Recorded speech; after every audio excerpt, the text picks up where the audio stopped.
राष्ट्रवादी काँग्रेसच्या 27व्या वर्धापन दिनानिमित्त आजच्या या कार्यक्रमात आपण सगळेजण जमले आहोत. आपल्या सर्वांचं आराध्य दैवत युगपुरुष छत्रपती शिवाजी महाराज, स्वराज्य जननी जिजाऊ माँसाहेब, स्वराज्य रक्षक छत्रपती संभाजी महाराज, छत्रपती राजर्षी शाहू महाराज, क्रांतीसूर्य महात्मा ज्योतिबा फुले,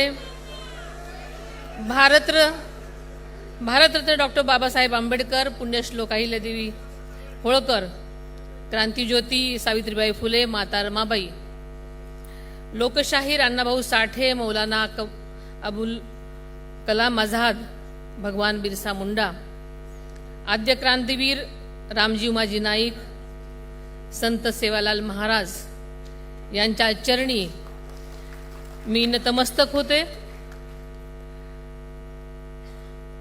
पुण्यतिथीनिमित्त साने गुरुजींना अभिवादन करते. नवमहाराष्ट्राचे शिल्पकार यशवंतराव चव्हाण साहेबांना अभिवादन करते. तसेच आपल्या सर्वांचे लाडके नेते आदरणीय अजितदादांना भावपूर्ण आदरांजली वाहते आणि त्यांना वंदन करते.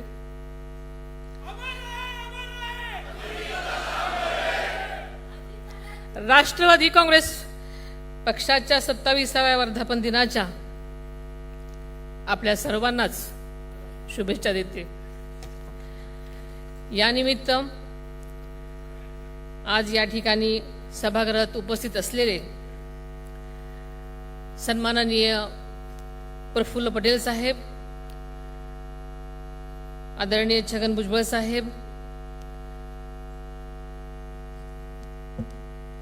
तसेच सन्माननीय सुनील तटकरे साहेब, दिनेश वळसे पाटील साहेब, हाशन मुश्रीफ साहेब, नरहरी जिरवळ साहेब, धनंजय मुंडे साहेब, अण्णा बनसोडे, खासदार पार्थ पवार, तसेच व्यासपीठावर बसलेले सर्वच सन्माननीय माझे सहकारी, राष्ट्रीय कार्यकारिणी व प्रदेश कार्यकारिणीमधील सर्वच पदाधिकारी, त्याचबरोबर राष्ट्रवादी काँग्रेस पक्षाचे मंत्रिमंडळामधील माझे सर्वच सहकारी, सर्व माननीय आजी माजी खासदार, आमदार, स्थानिक स्वराज्य संस्थांचे सर्वच लोकप्रतिनिधी, पक्षांचे प्रवक्ते, जिल्हाध्यक्ष, शहराध्यक्ष, महिला पदाधिकारी, पक्षांचे सर्वच ज्येष्ठ नेते, विविध आघाड्या आणि फ्रंटल सेलचे पदाधिकारी, तसेच कार्यकर्ते, माध्यमांचे प्रतिनिधी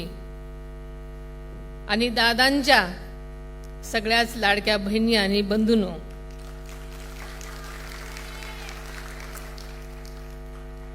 मी सर्वांचंच मनापासून स्वागत करते.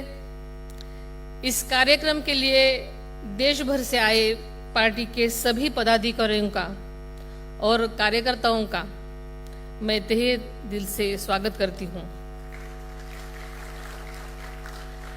27 वर्षापूर्वी राष्ट्रवादी काँग्रेस पक्षाची स्थापना स्वाभिमानातून झाली.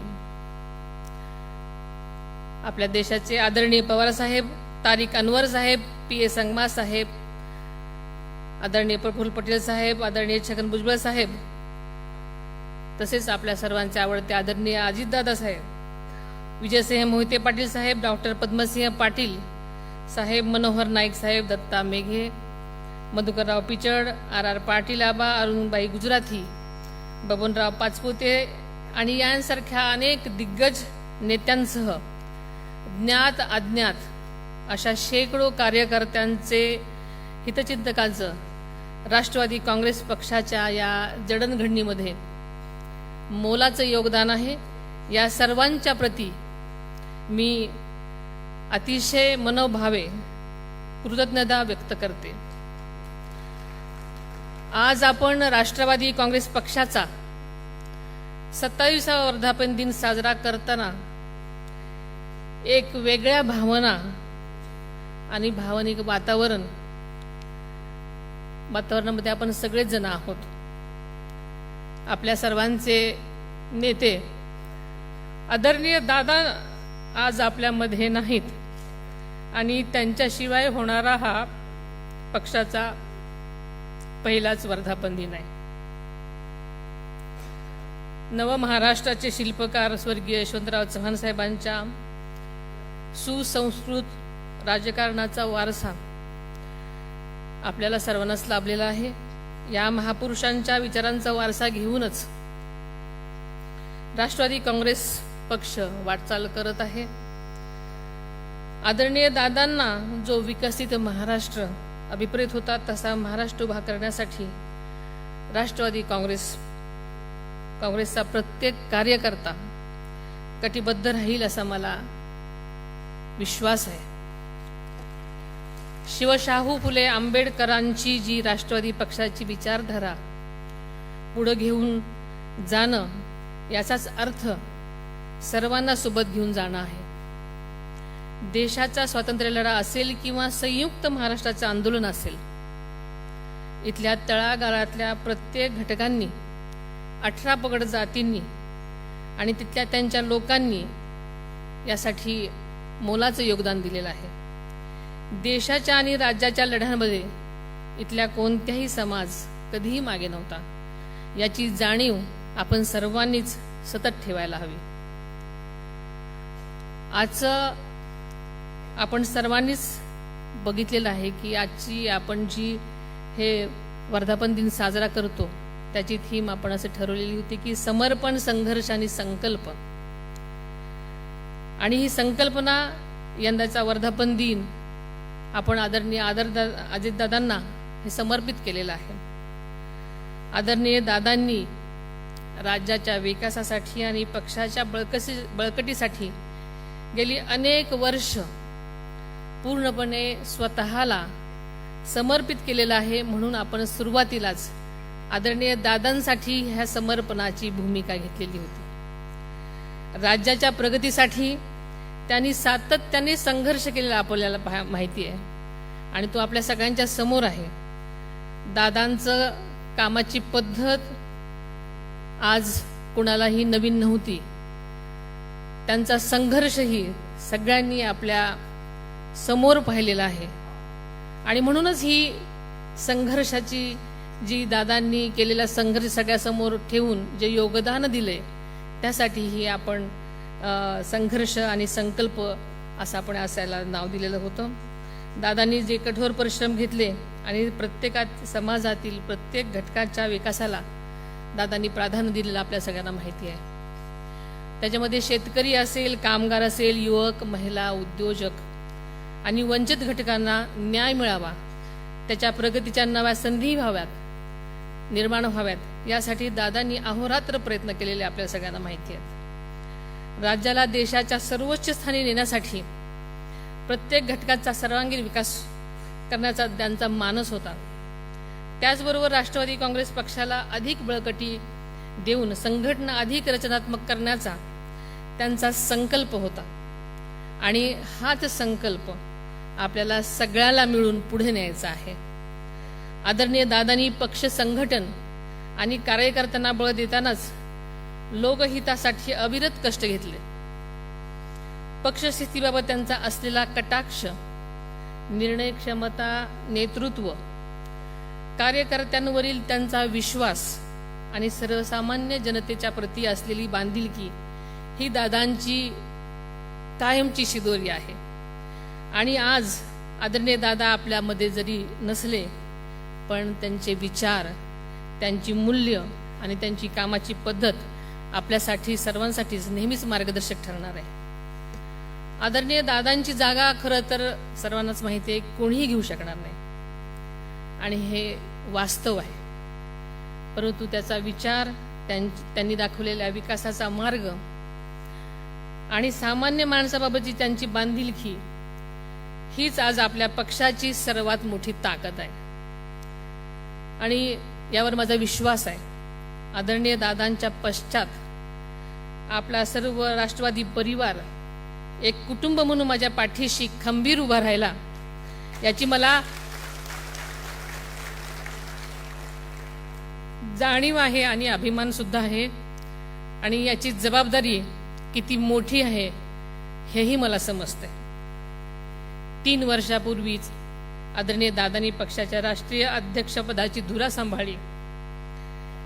त्यांना अवघ्या 2.5 वर्षाचाच कालावधी मिळाला. हा कालावधी मर्यादित असला तरी त्यांनी पक्षाला राष्ट्रीय स्तरावर नवी ओळख मिळवून दिली. आदरणीय दादांची ओळख केवळ राजकारणी समाजकारणी म्हणूनच नव्हती, तर सर्वसामान्यासाठी आपला जीवाभावाचा माणूस, कामाचाच माणूस आणि हक्काचा माणूस अशी होती. राज्याचे अर्थमंत्री म्हणूनही दादांनी सादर केलेले त्यांचे अर्थसंकल्प हे राज्याच्या विकासाचे दस्तऐवज आहेत. शेतकरी, कष्टकरी, महिला, युवक, उद्योग, सहकार, कृषी, ग्रामविकास आणि पायाभूत सुविधांच्या विकासासाठी त्यांनी सातत्यानं काम केलं. महाराष्ट्राच्या प्रगतीचा ध्यास हेच त्यांच्या जीवनाचं ध्येय होतं आणि ते त्यांनी अखेरच्या क्षणापर्यंत जपलं. आज आपण सत्तेत आहोत. युती सरकारच्या माध्यमातून राज्य सरकारमध्ये आपण लोककल्याणकारी निर्णय घेत आहोत. आदरणीय दादांच्या दूरदृष्टीतून साकारलेल्या मुख्यमंत्री लाडकी बहीण योजनेमुळे राज्यातील लाखो महिलांना आर्थिक पाठबळ मिळालं. त्यांच्या जीवनात आत्मविश्वास निर्माण झाला. आता एकल महिलांसाठी सुद्धा स्वतंत्र योजना आणण्याचा निर्णय राज्य सरकारने घेतलेला आहे. नुकताच आपल्या सरकारने जगाचा पोशिंदा बळीराजासाठी सुद्धा कर्जमाफीचा क्रांतिकारी निर्णय घेतला आहे. त्याचा लाभ बळीराजाला मिळवून देणं ही राष्ट्रवादी कार्यकर्त्यांची मोठी जबाबदारी आहे. यापूर्वी आपल्या सरकारनं शेतकऱ्यांच्या वीज बंबांना मोफत वीज पुरवठा करण्याचा निर्णय घेतला होता. अशा अनेक लोककल्याणकारी योजनांना दादांनी सतत प्राधान्य दिलं. राष्ट्रवादी काँग्रेस पक्ष केंद्रात आदरणीय पंतप्रधान मोदी आणि अमित भाईंच्या नेतृत्वाखालील एनडीएच्या सोबत राज्यात आपण महायुतीसोबत काम करत असताना महाराष्ट्राच्या हितासाठी राष्ट्रीय प्रवाहाशी जोडून काम करताना राष्ट्रवादी काँग्रेस पक्ष महाराष्ट्र धर्माची लढाई निष्ठेने लढत राहील याची आजच्या या प्रसंगी मी आपल्या सर्वांनाच ग्वाही देते. अल्पसंख्याक, मागासवर्गीय, ओबीसी, आदिवासी समाजासह प्रत्येकच समाज घटकाला सुरक्षित वाटेल अशी सामाजिक भावना रुजवणं ही आपली सर्वांची जबाबदारी आहे. राजकारणाच्या नावाखाली जाती जातीमध्ये, धर्माधर्मामध्ये फारकत करणाऱ्या प्रवृत्तींना राष्ट्रवादी काँग्रेस पक्षामध्ये कधीही थारा देणार नाही. सर्व समाज घटकांनी गुण्यागोविंदांना नांदावं असं वातावरण निर्माण करण्याचा आपला नेहमीच प्रयत्न असणार आहे. त्यासाठी राजकीय तडजोड करावी लागली तरी त्याची तयारी आपण सगळ्यांनीच ठेवायला पाहिजे. आगामी काळामध्ये राज्यातल्या उर्वरित सर्व स्थानिक स्वराज्य संस्थांच्या निवडणुकांना आपल्याला सगळ्यालाच सामोरं जायचं आहे. त्यासाठी पक्षाचे ज्येष्ठ नेते, लोकप्रतिनिधी, संघटनेचे पदाधिकारी आणि कार्यकर्त्यांनी निवडणूक जिंकण्यासाठी नियोजनपूर्वक तयारी करून कामाला लागलं पाहिजे. येत्या काळामध्ये येणाऱ्या मतदारसंघ पुनर्रचनेमुळे विशेषतः शहरी भागातील मतदारसंघाची संख्या मोठ्या प्रमाणात वाढणार आहे. आत्ताच आपल्याला प्रफुल्ल पटेल साहेबांनी सांगितलं की डिलिमिटेशन्समध्ये हा सगळा बदल होणार आहे. ग्रामीण व शहरी भागामध्ये आपल्या पक्षाची ताकद अधिक मजबूत करण्यासाठी विशेष नियोजन आणि प्रभावी कार्यक्रम राबवण्याची आपल्याला आवश्यकता असणार आहे आणि आपण ते करणार आहोत. त्याचबरोबर सुरू असलेल्या SIR म्हणजे आत्ताच आपण जो व्हिडिओ पाहिला याच्या निवडणूक प्रोग्राम म्हणजे मतदार याद्यांच्या विशेष पडताळणी मोहिमेच्या पक्षाच्या वतीनं नियुक्त केलेले BLA यांनी निवडणूक आयोगाच्या BLO यांच्याशी समन्वय साधून अत्यंत अचूक आणि जबाबदारीने काम करावं. मतदार यादी हा निवडणूक प्रक्रियेचा आत्मा आहे. आपल्या पक्षाचा एकही हक्काचा मतदार तांत्रिक कारणामुळे किंवा दुर्लक्षामुळे वगळला जाणार नाही यासाठी सर्व नेते, लोकप्रतिनिधी, पदाधिकारी आणि कार्यकर्त्यांनी याकडे गांभीर्याने लक्ष घालून माझा बूथ माझा गाव या संकल्पनेतून काम करावं असं मी सूचित करते. बूथ पातळीवर प्रामाणिकपणे आणि प्रभावीपणे काम करणाऱ्या कार्यकर्त्यांचा योग्य सन्मान राखला जाईल, त्यांना न्याय दिला जाईल याची मी आपल्या सर्वांना ग्वाही देते. आज आपल्या समोर सर्वात मोठं ध्येय आहे ते म्हणजे संघटना अधिक मजबूत करण्याचं. प्रत्येक कार्यकर्ता हा पक्षाचा ऑक्सिजन आहे. पक्षाची खरी ताकद मोठ्या मोठ्या शहरातच नसते, तर ती गावागावातल्या गल्लीबोळातल्या कार्यकर्त्यांच्या कष्टात सुद्धा असते. आपण सर्वांनीच लोकसंग्रह वाढवणं, लोकांच्या समस्या समजून घेणं व त्या सोडवण्यासाठी सातत्यानं प्रयत्न करणे ही प्रत्येक पदाधिकाऱ्यांची, कार्यकर्त्यांची जबाबदारी आहे. संघटन मजबूत करण्यासाठी आजपासूनच सर्वांनी कामाला लागलं पाहिजे. गाव, वाडी, वस्ती, शहर, प्रभाग आणि बूथ स्तरावर संघटन मजबूत केलं पाहिजे. आपल्याला प्रत्येक बूथवर कार्यकर्त्यांची एक चांगली फळी निर्माण केली पाहिजे. आपण सतत एक बाब कायम ध्यानात ठेवायला हवी, ती म्हणजे पक्षामध्ये ज्येष्ठता सन्मान ही आपल्या राष्ट्रवादी काँग्रेस पक्षाची यासोबत नव्या पिढीला जबाबदारीची संधी देणं हे देखील महत्त्वाचे आहे. ज्येष्ठांचा अनुभव आणि युवकांची ऊर्जा याचा समतोल आणि समन्वय हीच आपल्या यशाची गुरुकिल्ली आहे. ज्येष्ठांचा आदर, महिलांचा सन्मान आणि युवकांना आधार या त्रिसूत्रीनुसारच पक्षाची भविष्यातील वाटचाल राहील, याबाबत कसली शंका बाळगण्याचं कारण नाही. आपल्याला माहिती आहे, राष्ट्रीय अध्यक्ष म्हणून गेल्या 4 महिन्यात मी ही जबाबदारी अतिशय वेगळ्या परिस्थितीमध्ये घेतली आणि ही जबाबदारी घेत असताना मला नक्कीच येणाऱ्या सर्वच गोष्टींची जाणीव होती. मी पक्षातील पक्षाला सर्वोच्च प्राधान्य देऊन आदरणीय दादांच्या पावलावर पाऊल ठेवून काम करण्याचा प्रयत्न करत आहे. प्रत्येक पदाधिकारी, कार्यकर्त्याची निष्ठा, परिश्रम आणि समर्पण माझ्या लक्षात आहे. योग्य वेळी प्रत्येकाला न्याय आणि संधी मिळेल याची खात्री मी आपल्या सर्वांना देते. आतापर्यंत पक्षामध्ये जे घडलं, प्रत्येक वेळी मी सगळ्यांना समजून घेतलं, सावरून घेतलं. दादांनी त्यांच्या हयातीत सगळ्यांना, कार्यकर्त्यांना खूप समजून घेतलं, सगळ्यांचे हट्ट पुरवले, प्रेम केलं, मान सन्मान दिला, पदं दिली. जे जे म्हणाल ते सगळं त्यांच्या परीनं देण्याचा दादांनी प्रयत्न केला. यापुढे मी पक्षाच्या हिताला सर्वोच्च प्राधान्य देईन.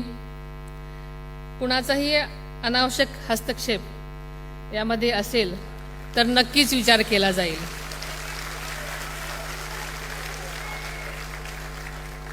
दादा ज्याप्रमाणे पक्षहितासाठी कठोर निर्णय घेत होते, त्याचप्रमाणे यापुढे असे निर्णय घेण्यास खरं तर माझ्या स्वभावाप्रमाणे जड जाईल, पण नक्कीच न्याय देण्यासाठी दादांच्या पावलावर पुढे जाण्याचा प्रयत्न मी सतत करत राहीन. मला खात्री आहे, पक्षाचे कार्यकर्ते, पदाधिकारी, सर्वच सहकारी हे पक्षहिताच्या निर्णयास माझ्यासोबत कायमच असतील आणि साथ देतील. पक्षात आणि सरकारमध्ये महत्त्वाची जबाबदारी सांभाळणाऱ्या प्रत्येक पदाधिकारी, नेत्यांनी आणि सर्वच आपल्या कार्यकर्त्यांनी अधिक जागरूक पद्धतीने काम करण्याची माझी अपेक्षा आहे. पक्षाची होणारी बदनामी होणार नाही याची जबाबदारी माझ्यासह आपल्या सर्वांचीच आहे. मला या संदर्भामध्ये कठोर भूमिका घेण्याची वेळ येणार नाही याची सर्वांनीच खबरदारी घ्यावी.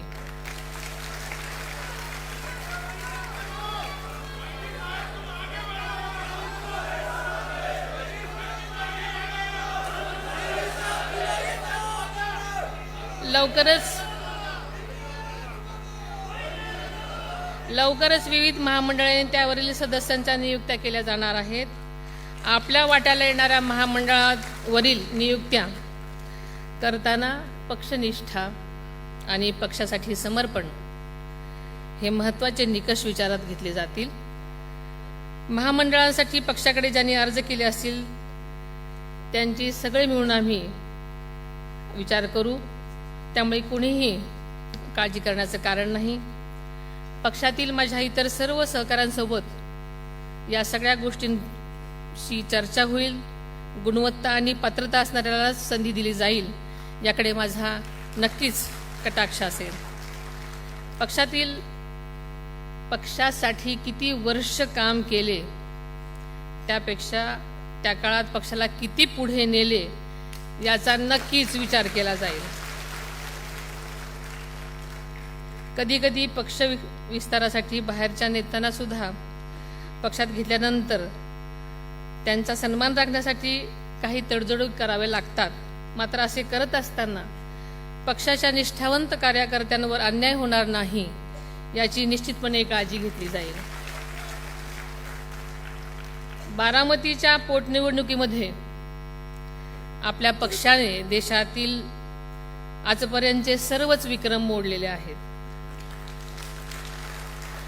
आदरणीय अजितदादांवर जीवापाड प्रेम करणाऱ्या बारामतीकरांचा मला खरोखरीच सार्थ अभिमान आहे. बारामतीकरांच्या प्रेमामुळे आणि अजितदादांनी बारामतीमध्ये उभा केलेल्या विकासाच्या डोंगरामुळे मला एवढं प्रचंड मताधिक्य मिळालं आणि याची मला पूर्ण जाणीव आहे आणि खरोखरच अभिमानही आहे. बारामतीच्या सर्व मतदारांचे आणि माझ्या निवडणुकीसाठी काम करणाऱ्या सर्वच माझ्या पक्षातील माझ्या कुटुंबाचे कार्यकर्त्यांचे जेवढे आभार मानावे तेवढे कमीच आहेत. त्यांनी माझ्यावर दाखवलेला विश्वास मी नक्कीच माझ्या कामातून सिद्ध करून दाखवीन हा विश्वास मी आपल्या सर्वांना देते. तसेच नुकत्याच झालेल्या विधान परिषद आणि राज्यसभेच्या निवडणुकीमध्ये बिनविरोध विजयी झालेल्या सर्वच उमेदवारांचं मी मनापासून अभिनंदन करते. मला खात्री आहे की पक्षाचे कार्यकर्ते, पदाधिकारी, लोकप्रतिनिधी हे सर्वच पक्षहितासाठी माझ्या निर्णयाचे समर्थन करतील आणि जे जे कार्यक्रम दिलेले आहेत ते कार्यक्रम अंमलात आणतील. आजपर्यंतच्या प्रवासामध्ये आपल्या पक्षाने अनेक चढउतार पाहिले, सत्ता पाहिली, विरोधी पक्षातही काम केलं, पण कधीही आपल्या विचाराशी तडजोड केली नाही. यापुढे सुद्धा ती तशीच केली जाणार नाही. पक्षाची राष्ट्रीय अध्यक्ष म्हणून मी हा शब्द पुन्हा एकदा आपल्या सर्वांना देते.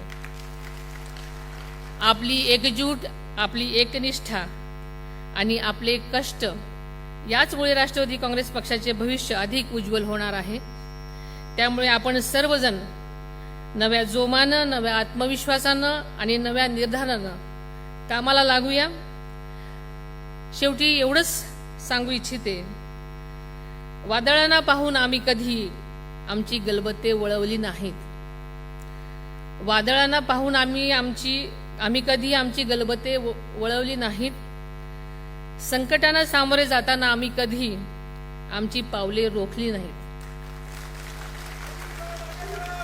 घड्याळाच्या काटांचा हा प्रवास आता थांबणार नाही. संघर्षाच्या या रणांगणात राष्ट्रवादी कधीही मागे हटणार नाही.